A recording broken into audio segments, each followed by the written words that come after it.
Hi, you're on the Reddit Confessions channel. Let me tell you exactly when I knew something was off. It wasn't the moment she laughed too loud at his joke. It wasn't when she slid her hand across the table and touched his sleeve like it was some kind of reflex. No, it was 9:13 p.m. I remember because I checked my watch, and she looked straight past me like I was a coat rack. And we were at my party. This wasn't just a night out. This was the corporate holiday event I planned. The one I stayed up late organizing for weeks while she barely glanced up from her phone. I had even arranged for a string quartet during dinner. You know, trying to add elegance. She always said I had no taste. I thought maybe this time she'd be impressed. She wasn't. From the moment we walked in, she floated away from me like a helium balloon someone forgot to tie down. She didn't introduce me to anyone. She didn't compliment my suit. She didn't even notice when the waiter dropped a glass of white wine on my shoes. She was wearing that burgundy dress, the one she used to joke was her "I own this room" outfit. And she did, just not with me. I watched her for nearly an hour from behind the floral centerpiece at our table. Her laughter was louder than usual. Her smile, bigger, flashier. And it wasn't mine anymore. But I played along. I smiled at coworkers, laughed at things I didn't hear, said thank you every time someone said congrats on the promotion. All the while, she kept drifting back to one man, a guy named Carter. Carter, new consultant, 6'2", impossibly white teeth, a voice like a radio ad. The kind of guy who fist bumps in suits and says things like, crush that pitch, man. He wasn't seated near her. But somehow, by mid-dinner, she had migrated 3 chairs down to be directly across from him. They shared appetizers. Whispered something about the salmon being overcooked. She touched his arm. Again, at 9:13, I got up to use the restroom. At least, that's what I told the table. In truth, I just needed to leave the room, to breathe. I wandered into the hallway, stopped by the elevator, and just stared at the number panel as if pressing a button might make it all make sense. I stood there for 20 minutes. No text from her. No, where are you? Nothing. Eventually, I went back. Quietly. I slipped in through the side door. The quartet was playing something soft. Dessert had been served. And there she was. Dana. Leaned halfway across the table, eyes locked with Carter, her lips curled into that smile that used to be reserved just for me. I froze. Not because she was smiling, but because I heard what she said. He probably left. Honestly, I hope he did. He doesn't really fit in here. Everyone laughed. Everyone but me. Because I was still standing there, a ghost in the room I paid for. My wife, the woman I had loved, supported, and bent over backwards to make happy, had told an entire table of my co-workers that I didn't fit in, that she hoped I had left. And they laughed, as if I were a joke, as if I were the sad, forgotten +1 in someone else's story. I stayed hidden, watching. She looked so at ease, laughing like she was finally free from something, or someone. Me, I guess. There was no trace of guilt in her eyes, no glance over her shoulder to check if I might still be around. In her mind, I had simply vanished, and apparently, that made the night better. I turned away and walked out again, but this time I didn't stop at the hallway. I took the elevator down to the parking garage and sat in my car with the engine off, staring at the wheel like it might offer some kind of explanation. A million thoughts spiraled. Was this the first time she'd humiliated me in public like this? Or just the first time I caught it in real time? How long had I been blind? Was I boring? Too quiet? Too safe? I'd always blamed myself for her distance. Told myself it was just a phase, that work was stressful, that maybe she just needed space. But watching her that night, seeing how her smile brightened when she wasn't near me, it finally clicked. She wasn't just tired. She was done. I didn't want to go back upstairs, but I also didn't want to leave her with the satisfaction of thinking I'd actually left. So I returned, not through the main entrance, but through the staff hallway near the catering kitchen. I didn't go back to our table. Instead, I stood at the far end of the room, just within earshot, half hidden behind a decorative pillar. And that's when I saw her lean closer to Carter again. He was showing her something on his phone. She laughed and playfully shoved his shoulder. Then he said something, and she whispered into his ear. Not a joke, not casual, something intimate. He nodded. She looked around. And then, I swear to you, she slipped her room key card into his blazer pocket. I felt it like a punch to the gut. I didn't want to believe what I'd just seen, but there was no misinterpreting it. This wasn't emotional distance. This wasn't a cold face. This was a woman making arrangements while believing her husband had quietly exited the scene. Except I hadn't. I stayed until the party ended. I watched her pretend to look around casually, like she was wondering if I had returned, but not enough to actually ask anyone. She said goodbye to a few people, gave Carter a subtle nod, then left through the elevator on the other side of the room. I didn't follow. Not yet. I waited 10 minutes. Then I left the same way, but not before asking the concierge at the hotel bar a simple question. Can I get a copy of my suite's room key? I left mine upstairs. He handed it to me without hesitation. I didn't barge in. I didn't say a word. I stepped inside like I was walking into a stranger's house. Every part of me clenched so tightly it hurt to breathe. The overhead light in the suite sitting area was off, but a lamp on the nightstand cast a soft golden glow that made everything feel quieter than it was. And there they were, Dana and Carter, sitting on the edge of the bed, fully clothed, not touching, yet, but the tension was unmistakable. They were close, too close. He had removed his blazer, and she was twirling the stem of a wine glass in her fingers like she'd done 1,000 times at dinner parties. Always when she was flirting, always when she wanted someone's full attention. Neither of them had noticed me yet. I stayed by the door, 1 foot inside, 1 foot out, the room key still in my hand. It felt cold and sharp, like some twisted permission slip I never should have been given. I should have left.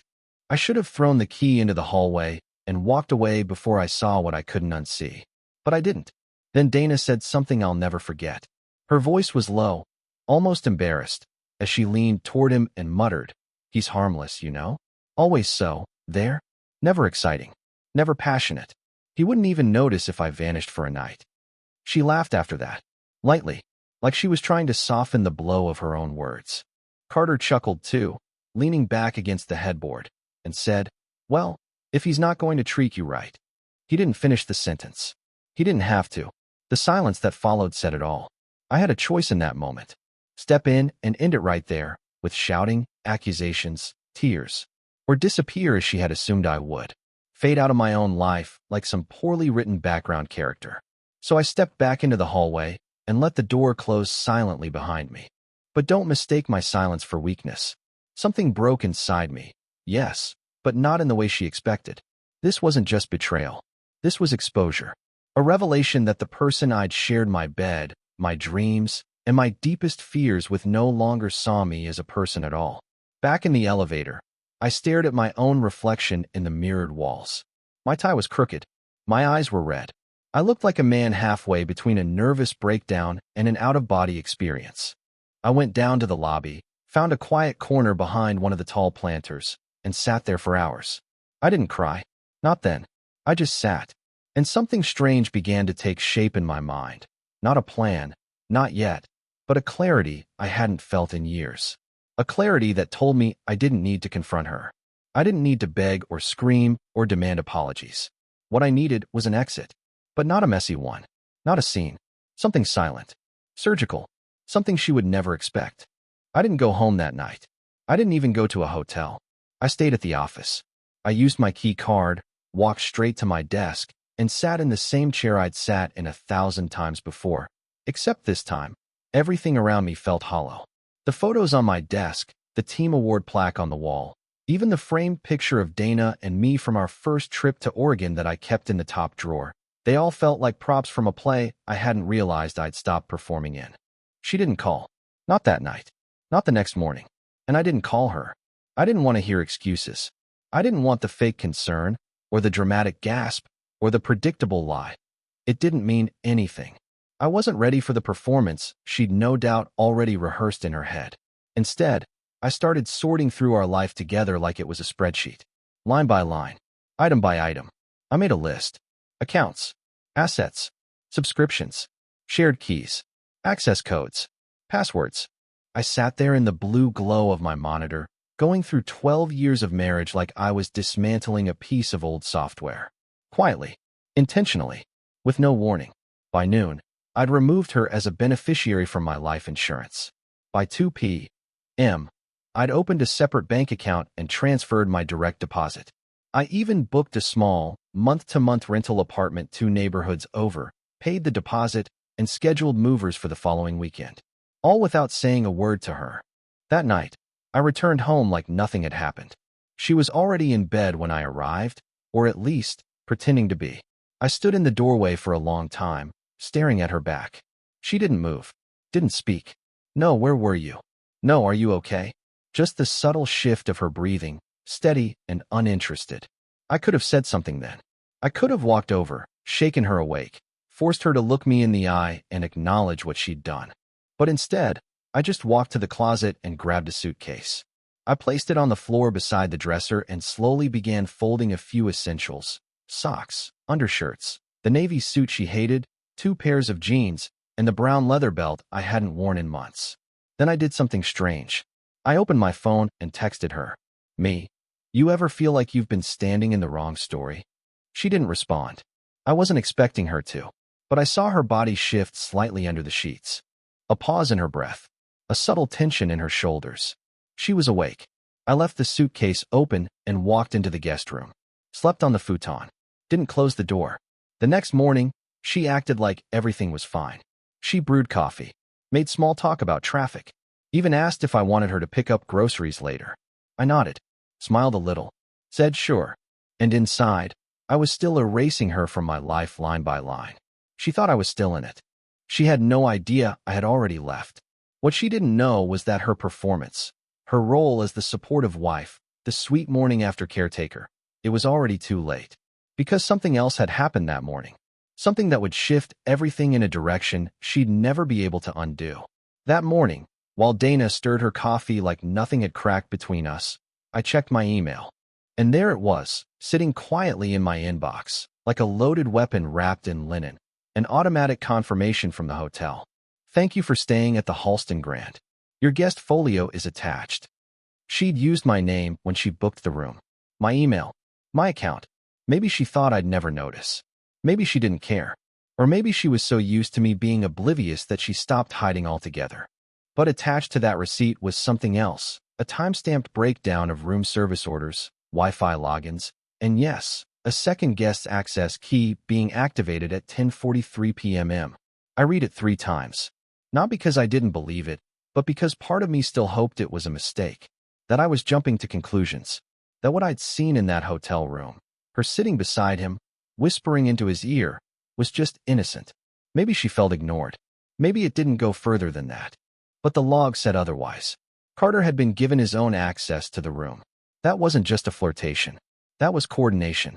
I stared at the screen for a while, then closed the email and put my phone face down on the table. She asked if I was okay. I nodded again, still pretending, still giving her just enough silence to dig herself deeper.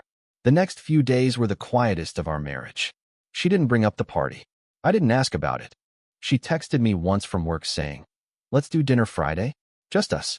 I said sure, but I had no intention of being there, because something else had happened during those days of silence. I started recording. Not conversations, nothing illegal, but her patterns, her tone, her movements. I wasn't looking for proof anymore. I already had it. Now I was collecting something else entirely: distance. Emotional footage. The kind of memories you freeze just before you say goodbye forever. Every fake laugh, every half-interested glance, every time she scrolled through her phone instead of meeting my eyes across the couch. I saw all of it in high definition now.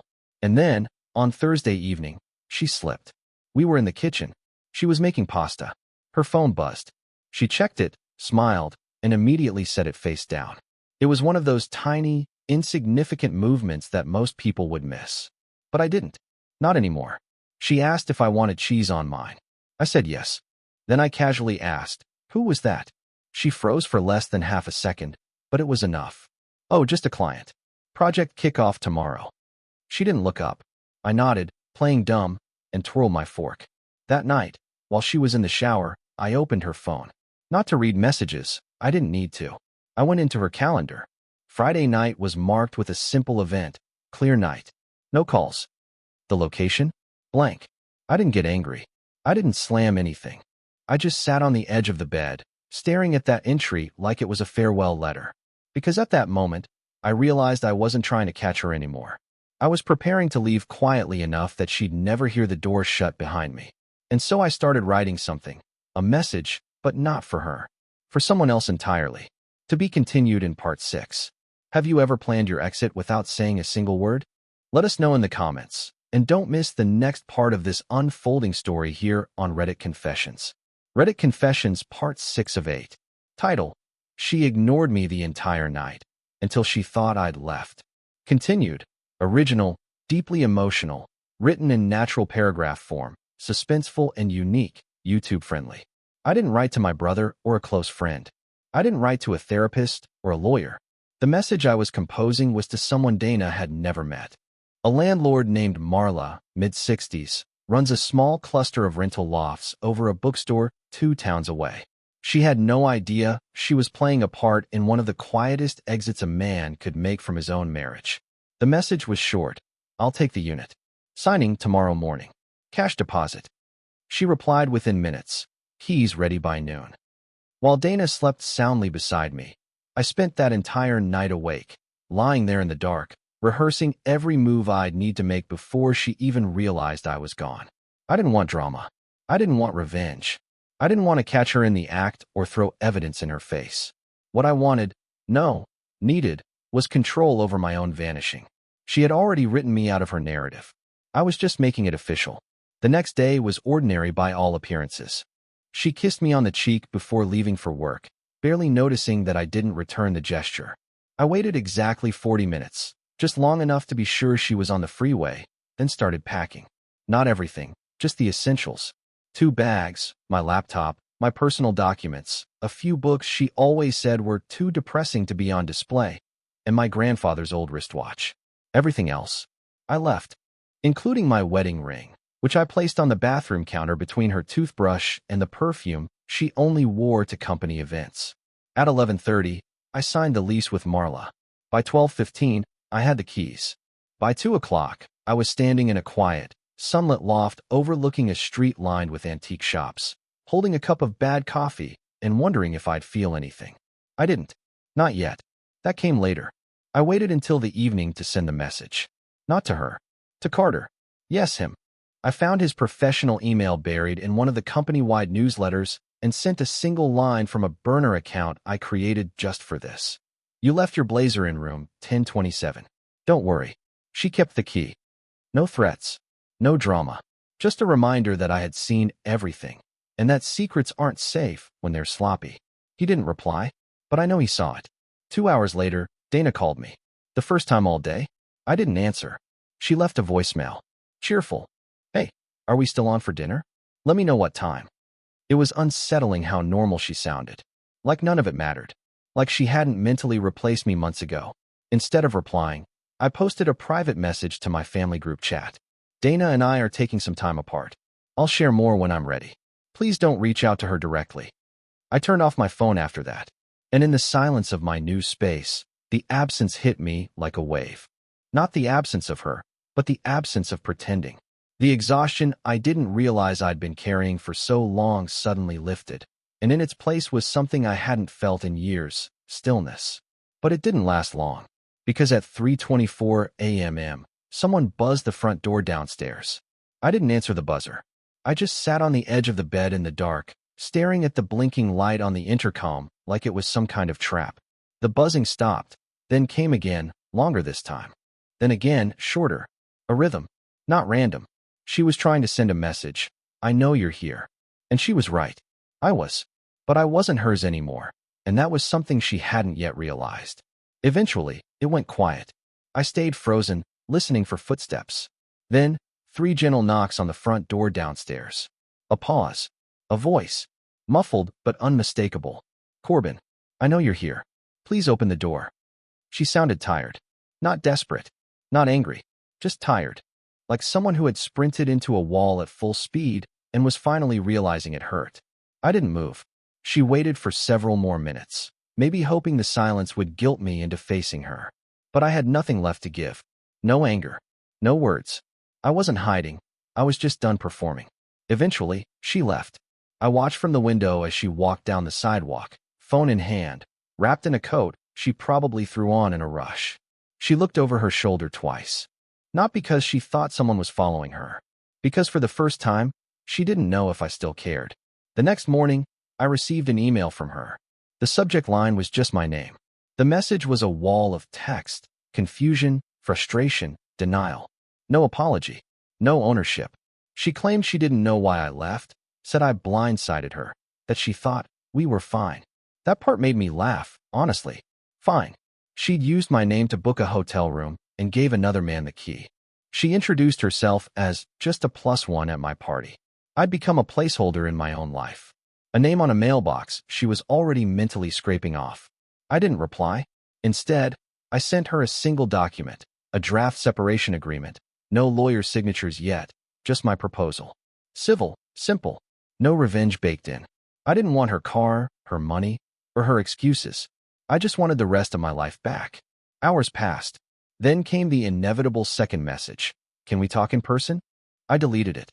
Later that afternoon, a package arrived at my new place. No return label.